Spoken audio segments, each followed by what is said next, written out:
You'll remember I mentioned earlier that the isiZulu language does not really like the r sound.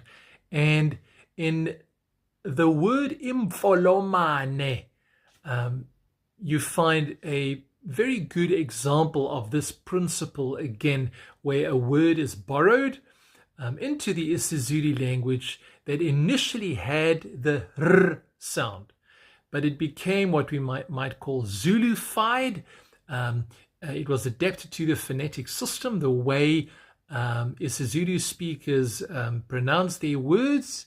It became Imfolomane. But what word does it come from? What is the word, and from which language does it come? The word Imfolomane, let's first look at the definition of the word. Imfolomane is the leader of the team, very often at a building site. Some would call him in isiZulu the Induna of the men building, and he would be the Imfolomane, the leader of the team. He's the one that gives the orders, and he says when to take up the tools and when it's lunchtime, and all the other arrangements that the builders need to know about. That man is called the Imfolomane. Now, from which language does this word Imfolomane derive? It derives from the Afrikaans language, and specifically from the word voorman.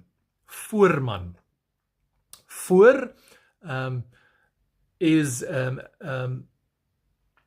word that describes the front. In other words, when you say voor, daarvoor, there in front, and man, voor man, the word man is the word for a man. But that was taken over as the word sounds. Voorman became Imfolomane in the isiZulu language. Some might argue that maybe it derives from the English word foreman, which is a possibility, but it seems as if the fact that there is the voor, which very often becomes the L sound in isiZulu, that it seems more likely that it derives from the Afrikaans word voorman, which became Imfolomane.